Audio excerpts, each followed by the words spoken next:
ہم سب کو اپنے پاکیزہ گھر میں بیٹھنے کی توفیق نصیب فرمائے۔ وقت بڑا کم ہے، زندگی بڑی تھوڑی ہے، لیکن ہماری سوچیں ایسی کہ جیسے ہم نے قیامت کی صبح تک جینا ہے۔ ہمارا رہنا سہنا ایسے کہ ہم نے گویا صدیوں یہاں پہ رہنا ہے۔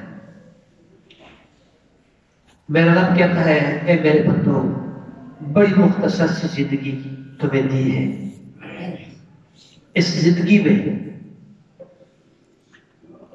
تم نے جو کما لیا، جو بیج بو لیا، قیامت والے دن تمہارے دن تمہاری آنکھوں کے سامنے ہوگا۔ قیامت والے دن وہ سارا کچھ جو تو نے اپنی زندگی میں کیا، وہ سارا تیری آنکھوں کے سامنے کیا جائے گا۔ میرا رب فرماتا ہے، میں نے اس لیے تمہیں زندگی دی کہ لیبلوکم ایکم احسن عملا، کہ میں تمہیں آزماؤں کہ کون تم میں اچھا عمل کرتا ہے، کون اچھے عمل کرتا ہے۔ لیکن آج ہم غفلت میں اچھے اعمال ہم سے صادر نہیں ہو رہے اور برے اعمال کی طرف ہم دوڑ دوڑ کے جا رہے ہیں۔ یہ کیسی غفلت ہم پہ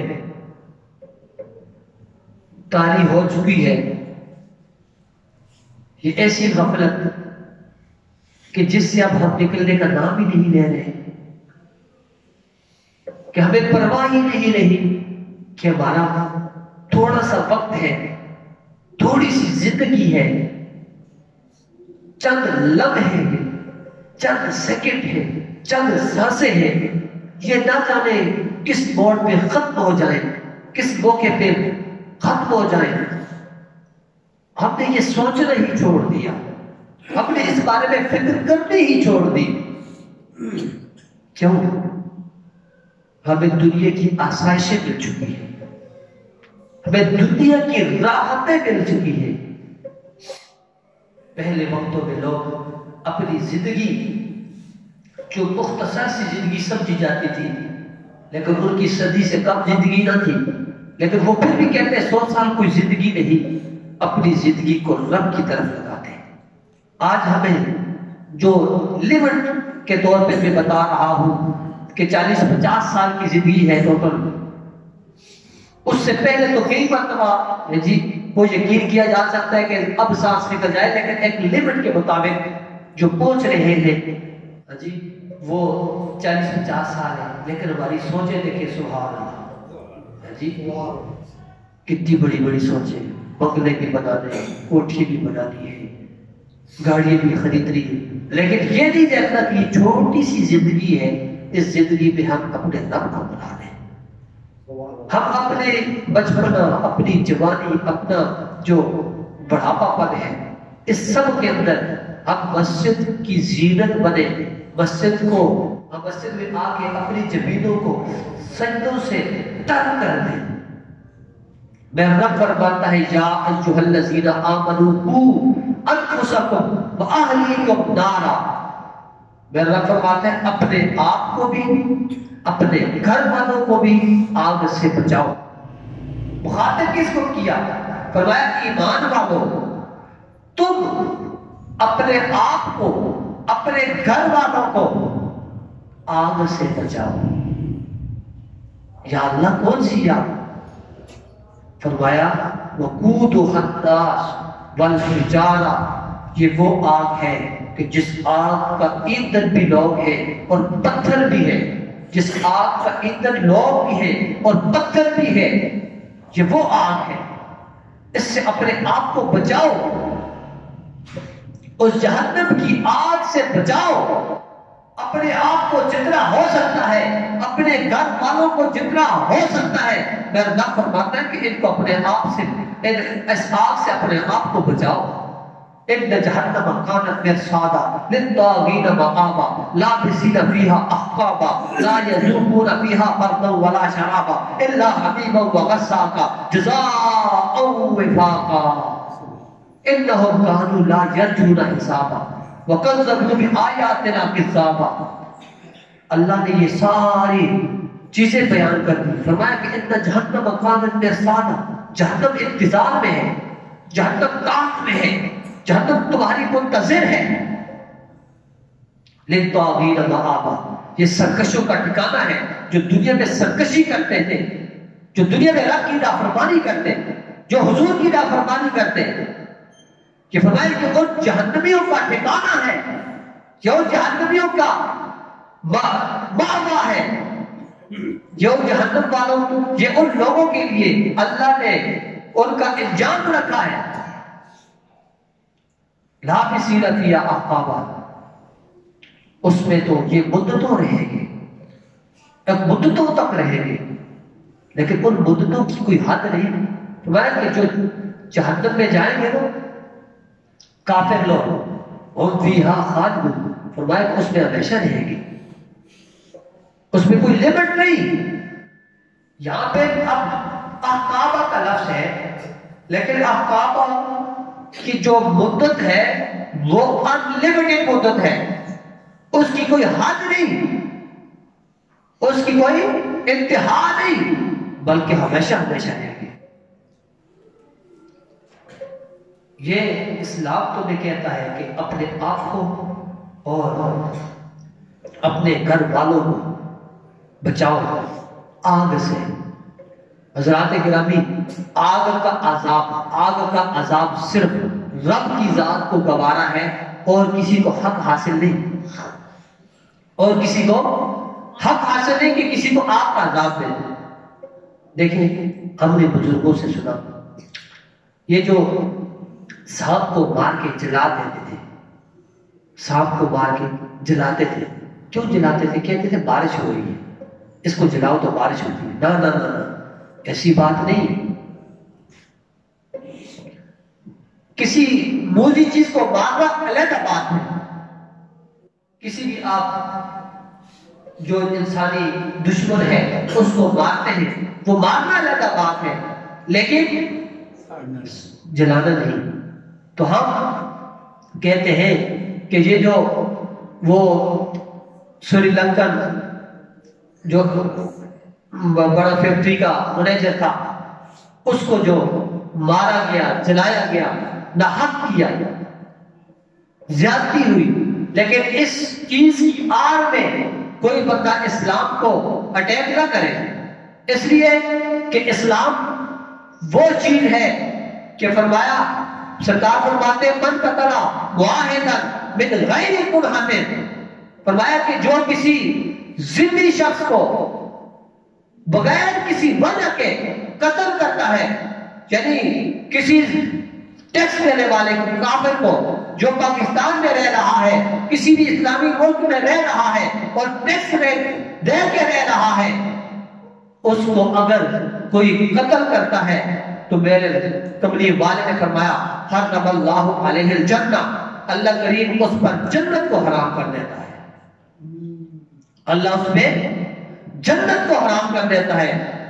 یعنی کہ اسلام ان کافروں کو بھی امن دیتا ہے کہ جو اسلامی رعایا میں رہتے ہو اور وہ ٹیکس دیتے رہتے ہو، اور حکومت وقت اس کی نگرانی کر رہی ہو، تو اسے بغیر کسی وجہ کے قتل کر دینا۔ فرمایا کہ اسلام اس چیز کی ہر کس اجازت نہیں دیتا، سرکار فرماتے ہیں اس پر جنت حرام ہے، لیکن اس چیز کی آڑ میں کوئی بندہ اسلام کو ٹارگٹ نہ کرے، اس لیے کہ اسلام خود امن دیتا ہے۔ اگر یہ کہتے ہو کہ ہاں مسلمان ایسے ہیں یا مسلمان دہشت گرد ہیں، تو سنو، کل کے دن فلسطینی مسلمان کو اسرائیلی فوجیوں نے شہید کیا بالکل روڈ کے اوپر، تو کیا ادھر خیال نہیں آیا؟ اگر یہ ایک سری لنکن مینیجر مارا گیا تو پورے جناب والا مسلمان بھی اس کے حق میں اٹھ کے، کافر بھی اٹھ کے ہم کہتے ہیں زیادتی ہوئی ہے، لیکن اس بے گناہ مسلمان کا کون اس کے حق میں کون آواز اٹھائے گا جس کو اسرائیلی فوجیوں نے مارا؟ یہ تو عوام نے مارا، اس کے فوجیوں نے مارا۔ پھر آج تک کشمیر کے مسلمان مارے جا رہے ہیں، کسی کو خیال نہیں آتا، کسی کو انسانیت یاد نہیں آتی۔ اتنا زمانہ گزر گیا، برما کے اوپر ظلم ہو رہا ہے، کسی کو خیال نہیں آیا کہ انسانیت کا پرچا اڑایا جا رہا ہے۔ یعنی گویا کہ جہاں جہاں مسلمان مارے جا رہے ہیں وہاں انسانیت نہیں ہے، اگر کوئی کافر مارا جائے تو فوراً انسانیت جاگ جاتی ہے۔ مطلب یہ ہے کہ انسانیت نام یہ ہے اس چیز کا بن گیا ہے کہ کافروں کو تحفظ دو تو انسانیت، اگر مسلمانوں کو مارنے جاؤ تو انسانیت نہیں۔ یعنی مسلمانوں کا خون حلال ہے، کہیں بھی کسی کا بھی جب بھی جی چاہے تو مسلمان کو قتل کر دے، یہ انسانیت نہیں۔ اس طرح اب اس انسانیت کا خیال کسی کو نہیں آتا۔ یاد رکھو، ہم کافروں پہ بے گناہ کبھی بھی ہم جناب والا نہ انگلی اٹھاتے ہیں نہ ہی ہم انہیں کچھ کہتے ہیں، لیکن جہاں کہیں دیکھو مسلمانوں پہ ظلم ہو رہا ہے، ہم نے جناب والا عام طور پر سلامتی کونسل بھی بیٹھ جاتی ہے جب کہیں کوئی کافر مر جائے۔ آج تک سلامتی کونسل کو کوئی پتہ نہیں کہ جناب والا آج کتنے سال گزر گئے ہیں، ابھی تک کشمیر کے بچے، کشمیر کی مائیں، کشمیر کی بہنیں اور جناب والا کشمیر کے نوجوان شہید ہو رہے ہیں۔ ہم کہتے ہیں اگر انسانیت کی بات کرتے ہو تو جتنے اسلامی ممالک پہ تم ظلم کر رہے ہو اس ظلم کو ختم کرو، اس ظلم کو مٹا دو، اپنے جناب والا ان فوجیوں کو ہٹا دو کہ وہ مسلمانوں پہ ظلم نہ کریں۔ اگر ایک کافر مارا جا رہا ہے تو تمہیں اتنی تکلیف ہے تو سوچو ہمارے کتنے مسلمان تم نے شہید کر دیے ہیں، ہمیں کتنی تکلیف ہے۔ لیکن اللہ کرے گا وہ وقت آئے گا کہ انشاءاللہ اسلام کا عمل، اسلام کا علم بلند ہوگا، تو پھر جس طرح آج افغانستان کے اندر اسلام بھی نافذ ہے، مسلمان بھی محفوظ ہے، آج کسی کی جرأت نہیں ہے کہ افغانستان کے مسلمان کے ساتھ کوئی انگلی اٹھا کے دیکھے، کسی کو مار کے دیکھے۔ کیوں؟ انہوں نے تو ایسا کام کر دیا ہے، جو چوری کرے گا اسے بھی سزا ملے گی۔ ادھر چھوٹی سی بچی کو اغوا کر کے ڈاکو لے کر گئے، ان ڈاکوؤں کو گرفتار کیا، بچی کو اس صدر نے اپنے پاس کرسی پہ بٹھایا اور ان کے ہاتھ پیچھے بندھے ہوئے تھے، ڈاکوؤں کے ہاتھ پیچھے بندھ کے اس بچی کے سامنے انہیں ذلیل و رسوا کر رہے تھے کہ یعنی بتا دیا کہ اسلام ایسی چیز ہے۔ اگر چھوٹی سی بچی کے ساتھ جناب والا انہوں نے زیادتی کی ہے، اسے اغوا کر کے لے کر گئے ہیں ڈاکو، تو آج ان کے جناب والا ہاتھ باندھے ہوئے ہیں اور جو ان کو سزا ملتی تھی اس کو سزا دی۔ اور ادھر جناب والا ایک بچی ہے زینب کیسی بچیاں ہیں، قصور کی جو زینب ہے، ابھی دور نہیں ہے، کچھ ہی عرصہ واقعہ پہلے ہوا تھا، اس کے ساتھ جناب والا زیادتی بھی ہو گئی، اس کے ساتھ کئی بچیوں کے ساتھ ہوئی، تو کبھی بھی جناب والا کسی نے بھی آواز تک نہ اٹھائی، کسی نے سزا تک نہ دی۔ تو کیوں؟ اس لیے کہ مسلمانوں کی بچیاں ہیں، اسلام کا خیال کسی کو نہیں ہے۔